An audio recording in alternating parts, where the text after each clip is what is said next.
Hello, everyone, and welcome to Sonic Comic Chaos Reboot Wrap-Up Edition. We've made it, folks. We're here. We talked about all of Reboot, this little self-indulgent project that we started just because I wanted to read Reboot and knew I wouldn't get around to it if I didn't have a reason to.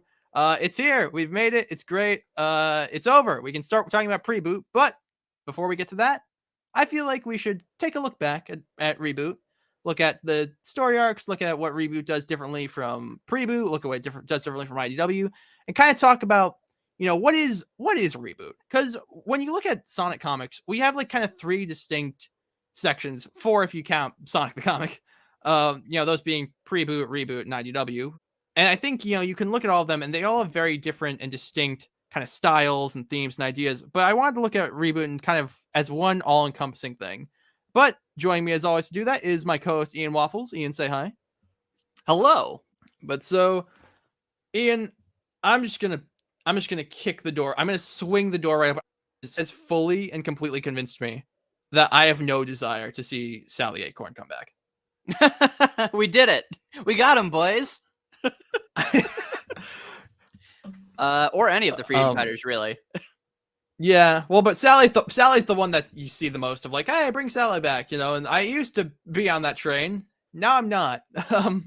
Yeah. And to tell you the truth, it's like I said this during the our last episode.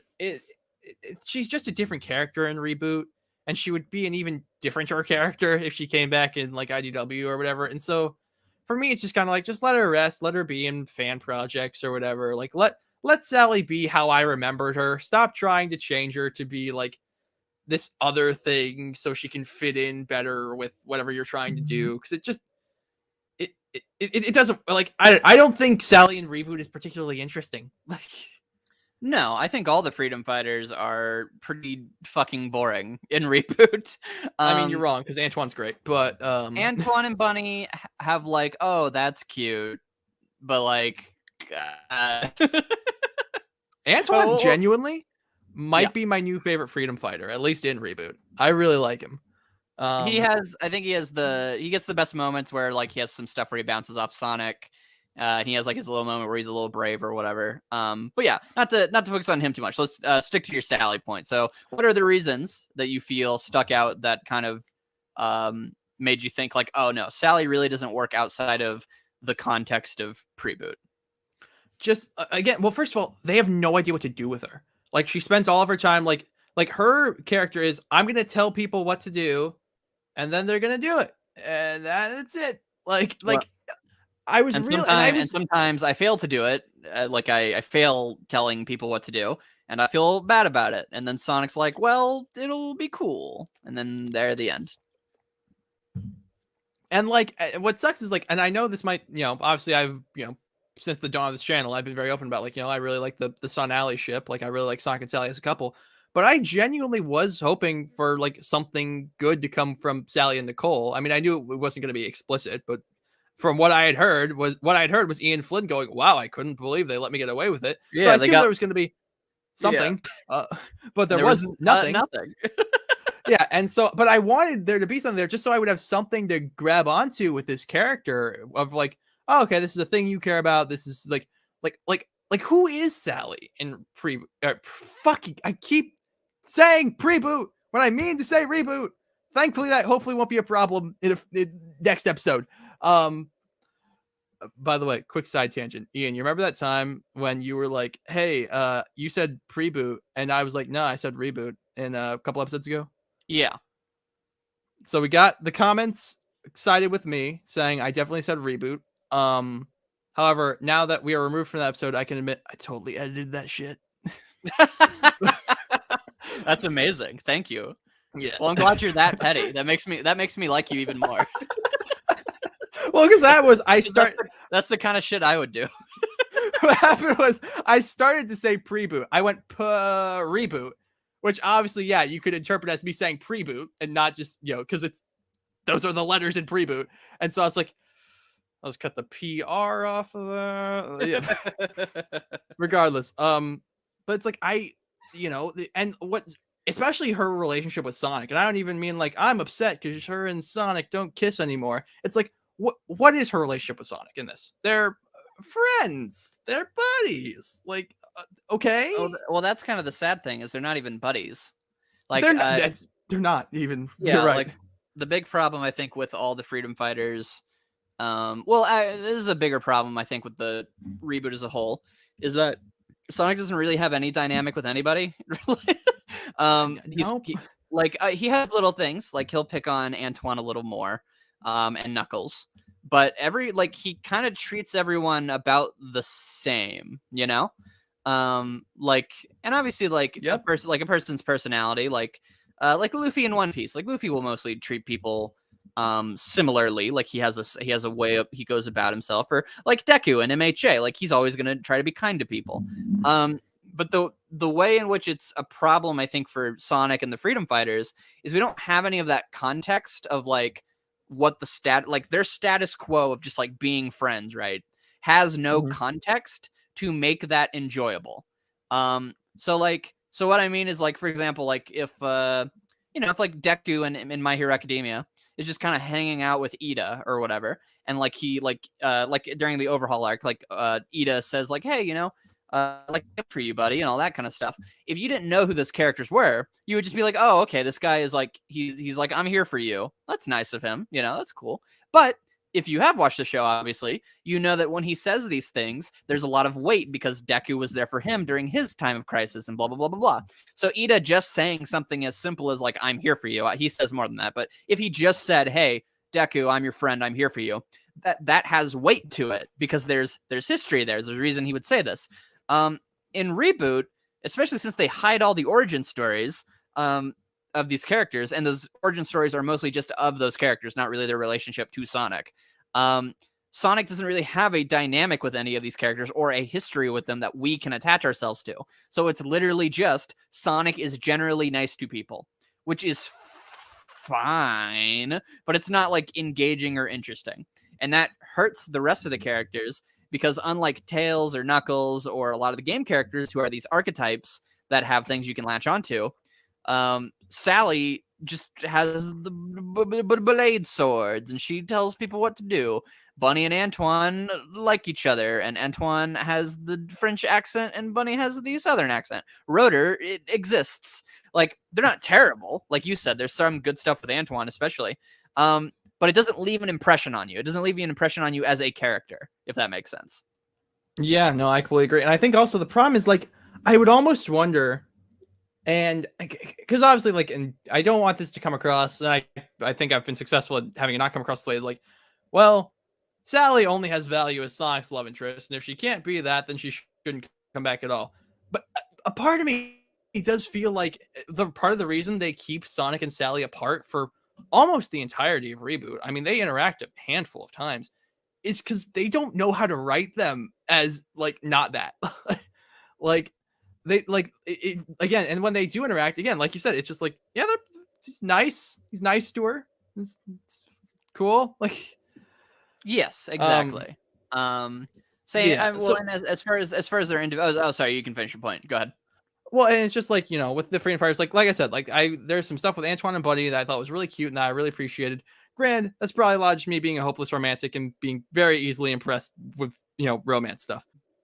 But genuinely, like, the stuff in Reboot that sticks out to me the most is the stuff from the Sega characters. The stuff with like Knuckles or Shadow or, like those are the things that are like, that have been the most interesting. Whereas like, and even then, interesting is a bit of a stretch. Or like with Champions, which was entirely focused on Sega characters for obvious reasons. They were trying to do a Sonic the Fighters adaptation. We got a lot of cool character stuff there. Whereas the Freedom Fighters, like I struggle to think of like what they did, which is unfortunate because again, this is kind of their comic too. Yeah, for sure. Well, or just like a moment that made you go like, oh, this is why I like this character, or this is like a really meaningful moment,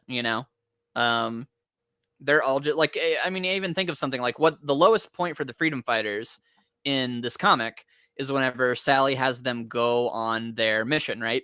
And they like to get the Chaos Emerald, and then it turns out to be a trap, And then Sonic comes back, and they're all beat up, and she's all upset. And then Sonic's kind of response is just simply like, well, hey, I'm back. So we'll be fine, And it's not even, and he's not being like really cocky about it. Like, he's just kind of like, hey, I had to deal with my stuff, but I should have been there. But hey, I'm here now. We're gonna be cool. We're gonna get this done. And then that's it. And it's like, all right, that's, again, it just comes down to, all right, that's nice. Yeah. But it doesn't mean anything. Like, no character really grows from it. No character reinforces something about themselves. There's no like, and to me, like, I don't even necessarily need that. As long as it's like fun or engaging, then like that can be fine. I'm bringing up in my video, there's a scene in Reboot where Sally is kind of beating herself up about failing to recognize like the Iron Queen could control Nicole, and she's like panicking or whatever. And Sonic, he comes in and he like encourages her by being like, stop being a whiny little baby and fucking do something about it. And then she tries to fight back against him, and then they stop. They have a little moment, like they have a panel that's silent. And then she's like, oh, you're right. Thank you, Sonic. And he's like, yep, that's what I'm here for. And it's like a cute little moment of their dynamic of Sally is getting caught in her own head. And Sonic's just like, bro, first of all, I'm fucking here and I'm the coolest. 2, like, stop whining and just fix it. You can fix it. And she's like, yeah, okay. Like, it's a moment. It's their personality. Yeah. Their personalities are clashing, or are like trying to create something from that. And again, Reboot has a lot of context that make that work a lot better. But I'm gonna. You can continue to talk about this. I'm going to find the scene exactly whenever he like encourages them. Or actually, I literally just found it right now, so this is perfect. So he walks into the room and he's like, how much duct tape did it take? That kind of stuff. All right. He comes in. They're just like, oh, we got, Eggman beat us. I should have been there. You were ill, mon ami. You needed help. No, Twan, I knew I was sick for a while. If I'd taken care of things earlier, Sally goes, you'd have run the risk of dying, same as the rest of us. Our insight was bad. We lost our edge. He goes, no, I'm your edge, and I'm back. Have we ever needed more than that in the past? No. Eggman got a win today. So now the score is what? 1 to 100? You're keeping score. And then he goes, we're a team, the best team in this whole jigsaw puzzle planet. Together we'll make sure Eggman won't hold the emerald for long. And then they just kind of move on. So like Sonic comes in and he's just kind of like, hey, I'm cool. And this scene, if you want to find it, it's issue 267. And he is literally like, this is like peak, like, oh, I'm your buddy. He is literally walks up to Sally and he's doing like the little elbow jab of like, hey, we're cool. And she's like, yeah, we're cool. I'm sorry. Like, it's just like, okay, that's nice. That's nice of him. But it's, yeah. But that's it. Yeah. And I don't, and I think we, what I'm trying to say is that, like, I don't think that they're bad in this comic, and I don't think the comic would be better for having them removed. No. But what I do think is that if you're looking at it in terms of now, if we were to bring the Freedom Fighters, if we were to bring Sally back now, they would be like this. They wouldn't be like Reboot. They would absolutely not be like Reboot. They would be like they are here, or they'd be even different, but they'd be more similar to they are here, if nothing else. Well, yes, because the thing with these characters is the reason they worked in Reboot was that world was designed for them. Like Sally in Reboot, the reason she is allowed to be like a leader and stuff is that there are actually politics in Reboot. Like, yes, characters, yes. Characters have to actually like discuss things and blah blah blah. And these are things Sonic doesn't really give a shit about, and he's not connected to a lot of the time, or he's not as good at. And so Sally does have to do those things, which show like her skill set. And 2, Sonic's personality, her actually having like plans or whatever. These things have weight because the point of her Reboot get to the Flynn era is that she's been out of the game for so long, and she wants to be with her friends. She doesn't want to have to do the princess thing. She wants to rekindle her relationships. So when she steps up and starts being the leader again, taking control and like being the leader of her friend group, it's not just, oh, Sally's the leader, so she's the one who gets to like point and like say what we need to do. No, this is Sally trying to reaffirm herself and also trying to find a position where she can be near her friends again. There's a purpose to it. Whereas in this, it's just, oh, Sally's the leader character. That's what she does. And I don't care. Yeah. So that's kind of like, I feel bad that the first part of this is negative, but it's also like kind of the one of my bigger takeaways from Reboot is that, like, yeah, these characters don't need to come back. I love them, and I will always love seeing them in fan projects. Ian and I were talking about Archie Sonic Online off mic. Like, I love that. There's a comic I've been seeing on Twitter called Sonic and the Freedom Fighters that has been fun. I haven't like read it, but I've seen it on Twitter every so often. Looks fun. Like, season 3, that fan project that I assume is coming out at some point. Like, I love these characters, and I love that they existed in these areas. And heck, here's the thing. I would probably still be excited if they did bring back Sally, if they did bring back the Freedom Fighters. Yeah, of course. But I don't. But logically, looking at this and looking at what was done with them here, Yeah. Again, the problem is just they were literally from inception never designed to be video game characters. And what Reboot tries to do is make them into video game versions of themselves. Like when Antoine fights, he turns into a ball with like a sword. And Sally has like gun sword or like blades on her arms or whatever, because they want to have like they want to be able to be like, yeah, she's kind of like a game character. Like, this is how she could function in combat, and these characters just don't really fit that, I'm not saying they couldn't work. Like, you can make anything work. But from what I've seen and how Flynn has handled them here, and considering I don't think necessarily Flynn has gotten better as a writer, I don't really think that I would like to see them come back. And especially since, again, so much of their characters were surrounded by the context in which they were made and like the world that they exist in. So it just ultimately, I just don't see any value in them coming back, at least as main characters, Oh, certainly. Yeah, go ahead. I guess a point I'll build off that. So yeah, again, we like these characters. We like that they existed, but just maybe they need to stay where they were. I don't know. But another thing I'd like to talk about that I think is just kind of interesting is you mentioned this idea, and it's very prominent in Reboot. This idea of trying to like kind of blend the comic and the game universe. And I will say, if there's one piece of like genuine praise I can give Reboot, which is there's quite a bit. I enjoyed Reboot, as I'm sure we'll talk about. It is that I quite enjoyed that. Like, you have these different like egg bases, and they're connected by Radical Train from 06, or you have like you have these different E100 series, or you have like you have it's taking like you have like what IDW does, where it's just like, yep, this is a thing from the games, but it builds off that. It's like one above it, where it takes it and it tries to integrate it into this world, and I just appreciate that, and I think it's cool. Yeah, I think one of my favorite parts about the even it's like a complaint and a compliment, which is I do genuinely love how much Flynn tried to connect the games and the original content into its own lore and world. I think unfortunately this often led to a lot of exposition dumps, where instead of not like show don't tell as in like don't tell me about it, but they would only tell me about it, like characters would mention things and I'd be like, well, have like a visual, so I can kind of understand more of what you mean.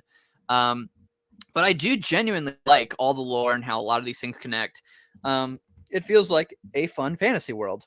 And it is unfortunate, and I think using Unleashed as a basis for that was a really smart move, because they have all these pre-established locations. And I love that you have the sub-bosses, like you said, things like you said, Radical Train kind of like being a connection point. So I do genuinely really, really like the world of Reboots, which is a compliment to it, because I really I adore the pre-boot world and how weird it is, and this world is less weird and it is more cohesive, and maybe more standard, but even that I don't think does it justice. I think it is genuinely a really fun world. I really like just the vibe of it, and I like you said, I like how it all connects, because I think what it gives you is it's a similar feeling to what Preboot did when Flynn came on, which is that you get to watch as someone pieces together all of these different things from like a meta perspective of like, oh, I know this thing and this thing. And that's really cool how he's connecting that. And so for Reboot, it's, oh, I know this game and this character and this thing. It's really cool how he's tying that into the original content and creating a new universe out of it. So yeah, that's just something I really enjoyed too. Yeah. So not much more to say on that. Again, it's something I appreciate from the comic. Another thing that I would like to talk about, which I think is interesting, is the original characters we saw in this, because obviously Archie is infamous for their OCs or whatever, and IDW has their Preboot is, and the IDW has their own, but Reboot has a good number of them, and I'll say it, I think they're all pretty good. Yeah, like obviously you have our boy Eclipse. Yeah, yes, our boy Eclipse. I love him so much. I'm so sad he's dead. Yeah, he I think, Eclipse particularly, I think what really works about Eclipse is that I said this in our Shadowfall episode, that character could have come off so cringy if played straight, of like, oh, it's Shadow's evil twin brother, but he has all black arms and he's fucking awesome, and he has wisps, but they're evil wisps, and he's even stronger than Shadow because he has a big spiky form he can turn into. Like that, it's like what you were talking about Scourge in your one video. It's like that could, like, if that was played completely straight, completely serious, it could have been, it would have been laughable like Eclipse is, but for an entirely different reason. Whereas Eclipse is a fucking butt monkey. Like, he sucks. He completely sucks. Well, he actually feels like he's being like bossed around by like his evil devil dad, and like it's like in a sympathetic way where you feel bad for him. You're just like, he just wants to eat people and like have Shadow be his brother, and everyone's just being an asshole. Yeah, but so like for that, like I'll try not to gush about Eclipse too much, but again, it's just this idea of like and I imagine not all of it was intentional, but like I think a lot of it was genuinely Flynn being like, let's make him a bit of a butt monkey, which again I thought was fun. And obviously we have your wonderful voice that you gave him, so there's that too. Rest in peace. Yeah. Do you have a particular? I know you like the princess, who we just talked about. Yes, I love the princess. I also really like despite like how dark it gets, I do really like Cassia and Clove. Specifically Cassia, I think she has a fun personality. You know who I'm talking about, right? I know those characters. I don't remember which one is which. Which one's Cassia? Cassia's the younger one, like the one who has the robot parts. Yeah. Right, or who's sick. Yes. But yeah, I really like them. I like Razor. I like all the pirate characters from the pirate arc. I don't like him, but I'll say I like him because it'll make him feel good. I like Walter. No, he was fun to meme on, at least. I like that Walter became a meme on our show. I don't know how I feel about him as a character. Yeah, I don't know if I care as a character. But yeah, and then also, they didn't get to do too much, but I do like the idea of Knuckles' as little friends who live on his island. Yeah. So yeah, it's got a couple. Like you said, it doesn't really have as many OCs, which is fine. But I think the ones we do have, they're pretty enjoyable. I don't know if we're gonna get to this, but I do just want to say I really, really like that this comic finally got to use Honey the Cat and like made her like an actual fun character. I think you could basically, you could argue Honey the Cat is a reboot Archie OC. Like, she's not, but like she, in terms of like giving her a personality and a place in the universe, like that's, Reboot's the only thing I can think of that's done that. Yes, I did it pretty damn well. I really liked Honey. Actually, similarly with what's her name? The robot, the girl who in Adventures of Sonic the Hedgehog was a robot. She was in the Champions arc. Breezy. She ran the Breezy. I kept thinking Rosie. I was like, that's not right. Breezy. I thought she was really fun. Coral, we didn't see her much, but she was cool. I liked her. I liked the little Manta girl too. There's not much to say about each of them. Again, they weren't around for very long, and pretty much all of our thoughts on those characters are in the episodes.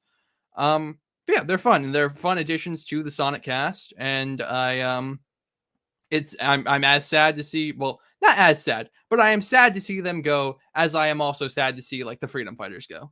Yeah, absolutely. Well, just because they don't have as much content to go back to. Yes.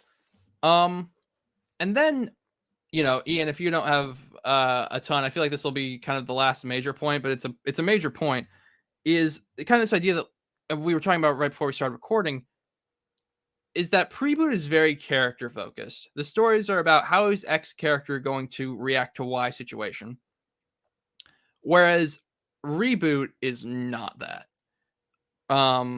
Reboot is very much, hey, here's Y situation, and X characters are gonna do a thing in this situation, and like you'll see their reactions and you'll see how they're dealing with it, but that's not driving the story. What's driving the story is the situation.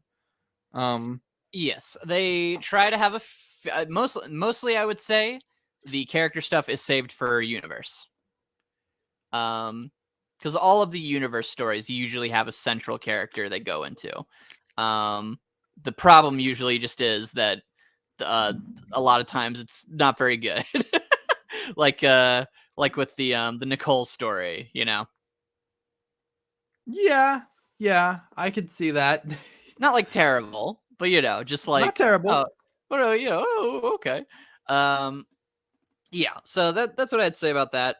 You know what I'll say though? I'll say the character stuff we do get, like you mentioned the Nicole thing, but like I think it does what I wish IDW did, because like obviously the excuse we always get with IDW is like, well, they're static characters, they can only do so much, they're not really allowed to like change or develop or grow, and so like this is the best you're gonna get. It's like, well, no, because we get a fun bit with Shadow learning to like trust his team. We get a fun bit with Knuckles learning about like to kind of whatever his arc was shattered, like Amy giving him a pep talk. His arc is more of like actually having like self-respect for himself and like what he does, even though because he is starting to like think like he's just kind of a worthless clod who's not really doing anything. He's just running with his head cut off. And he kind of learns to more respect himself and like give himself some credit. Yes. But yeah, no, I agree with you. Like this is what this I think the point you're getting at is like you don't have to necessarily develop the characters, and I always say this: you don't need character development, but you can have character exploration, where the idea would be, okay, the like Knuckles isn't going to change at the end of this, but let's show what Knuckles would do if he did feel this way about himself, and what would he have to do, or who would have to come into his life to get him back to where he was. Similar with Shadow. How Shadow is still going to be, he's always going to be with Team Dark, all that kind of stuff. Well, but in Reboot, he's going to be with Team Dark. And those are his friends, and he trusts them or whatever. He's a good guy. And so it's not necessarily about like needing him to learn that, but more of instead by the end of it, you feel like that relationship is reinforced. Kind of like Sonic 06, right? Sonic 06. Hey, you'll like this. Sonic 06, its best story is, I feel like, Shadow's, because what they do for that is the whole point is that Shadow is being pulled from Mephiles and he's learning all these things, but he never backs down or stops believing and doing what's right. And two, his friends, even when they're told like, oh, in the future, Omega, you're going to turn against me, or everyone will turn against me in the future, blah, blah, blah, blah, blah. Well, they're like, even if that is literally going to happen, I still swear right here, right now, I will not do that to you. You are my friend. We're going to stick together. And so like that relationship feels stronger, even if it didn't change, I agree, Ian. Sonic 06 is a masterpiece. And so I feel like that's what IDW is missing. You heard it here first, folks. IDW has a worse story than Sonic 06, which I agree. So yes, easily. Yes. But yeah, like that's kind of the idea is I think you can like, or that's what Reboot shows, is you don't have to necessarily develop the characters, but you can explore them. And I think that's there were certain characters, mostly Shadow and Knuckles, where they really did that well, and I really enjoyed it. So yeah, I agree. And I think, well, and what's interesting is that I mentioned in our IDW discussion that they need to stop trying to do like these big long running stories, because they clearly can't do them. What they should be doing is short, concise, like one-off, just fun stories about like, hey, let's see our character go here and do a fun thing, and it's self-contained, and we just get to see our heroes have fun and fight something. And honestly, while Reboot does have the through line of the Shattered World saga, I feel like it basically does that. because like you have like, oh hey, let's see Amy go to the Soul Dimension and team up with Blaze, and they have a fun adventure for a few issues. Now let's see Team Dark go to space and have a fun adventure for a few issues, and so on and so forth. And you have the through line of the Shattered World Saga, but ultimately, what Reboot I feel offers is just a bunch of fun adventures. It's just seeing like, hey, what if they went here and did this thing? Like, hey, what if we went on this adventure? What if we had this fun thing? It feels almost like kind of like a Sonic TV show where like, we're having like these little like, they probably be like 2-part episodes, like, hey, like let's go here and do this thing. And I think it does that fairly well. Yeah, no, I'd agree. No, I mean, I think you put it very well. So yeah, no, that's I think that might be all I have to say on this. I guess so Ian, I'm curious because I was there when Archie was canceled. And I was part of the fan base. I do remember there being this kind of period of like, oh, what's happening? Like when like, like there was like, oh, is it canceled? Oh, maybe it's not canceled, but it's probably canceled, but we're going to be in denial about it being canceled. And I had started reading the book again by this point. I had read Panic in the Sky. I had read Genesis of a Hero. I hadn't read Case of the Pirate Princess, but I did read Shattered. And so I was basically back on the book at this point. But even still, I wasn't like in it. I wasn't entrenched. And so for me, it was like, it was sad, but it was more so sad because it was like, oh man, this is a thing I love a lot. And, it was my favorite Sonic thing. And now it's not really that anymore, but even still, like being like dead is like, oof.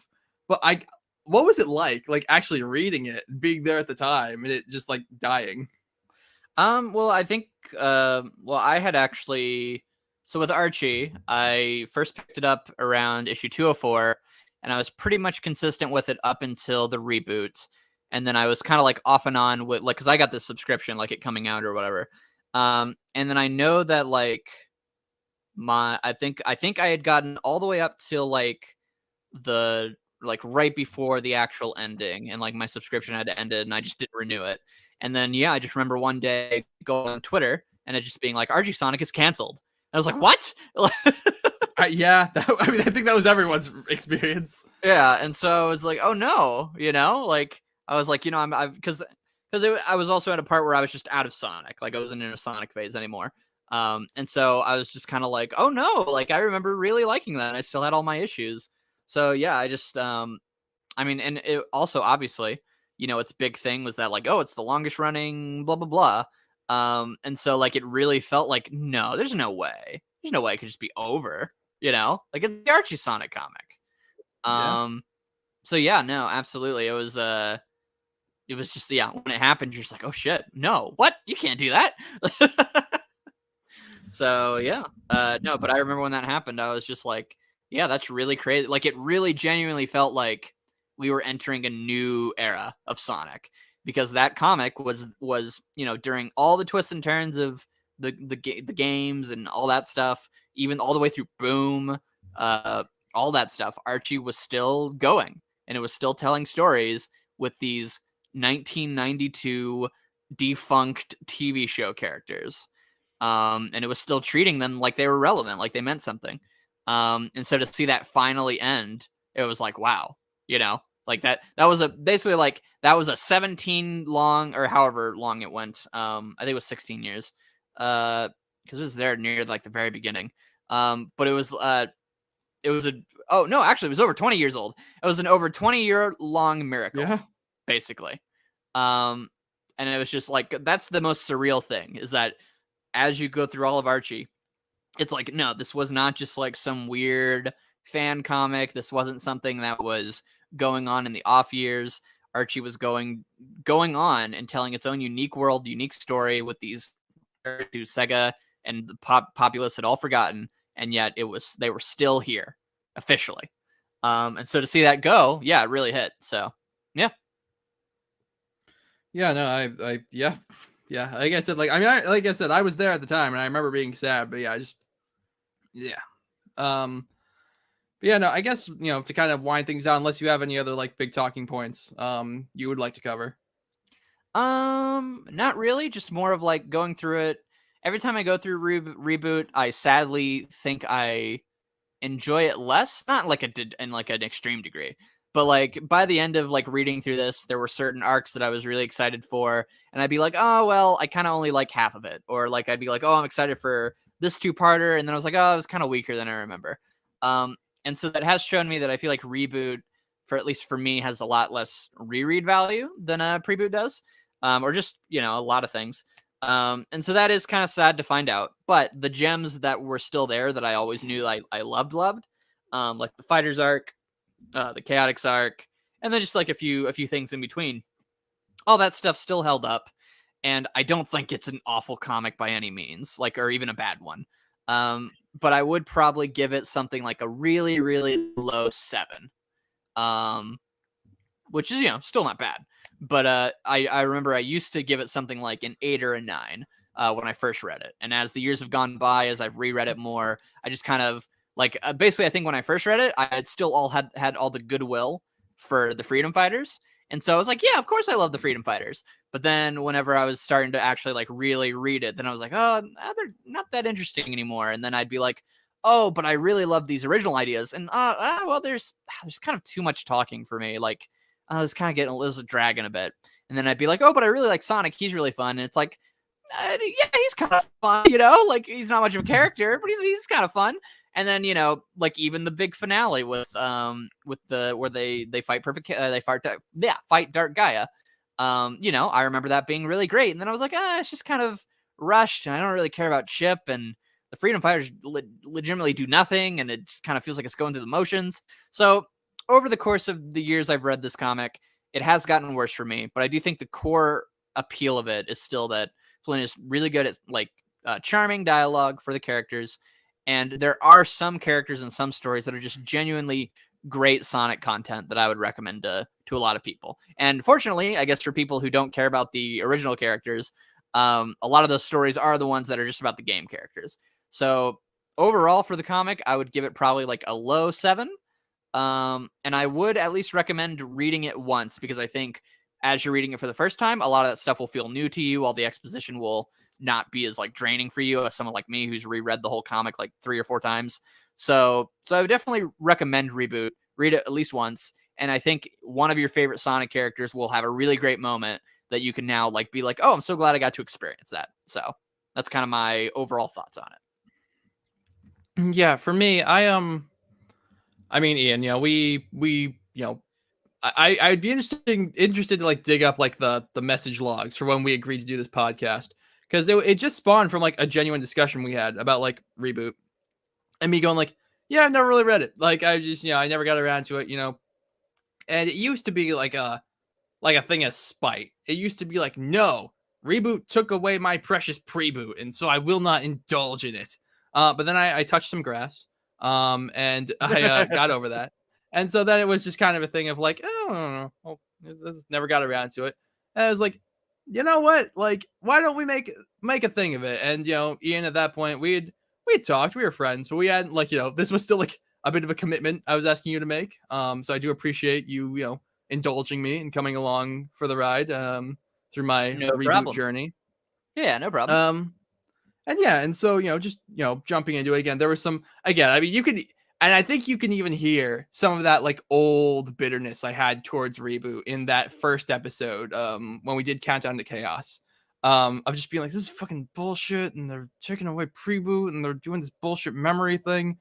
But overall, genuinely, I enjoyed my time with it. I think had its ups and downs, but overall, I think, Ian, what you said to me when we first were talking about doing this podcast, I think ultimately rings true, which is that I'd say Reboot, it's about a consistent 7, but there's a good handful of times where it gets 8s. And I would completely agree. I would say, if you're someone who maybe you look at Preboot and you're like, that's a lot of not game stuff, and that's intimidating to you, I would still say, maybe give it a chance. You might like it, but I would wholeheartedly be willing to recommend this. I do think, again, I think Countdown to Chaos does not serve as a great jumping on point. I think they like kind of shot themselves in the foot with being kind of non-committal about like, oh, well, we're rebooting, but there's this weird transition thing, so there's just memories of the.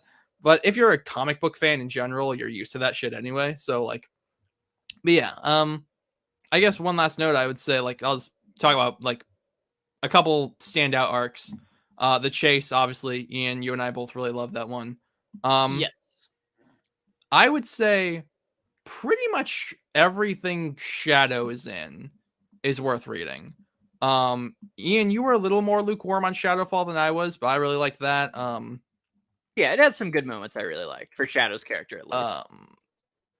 Total Eclipse is really fun. I really like that one. Champions is a good one. And then again, Ian, we even found some value in Worlds Unite, which was pretty universally agreed upon to be not great.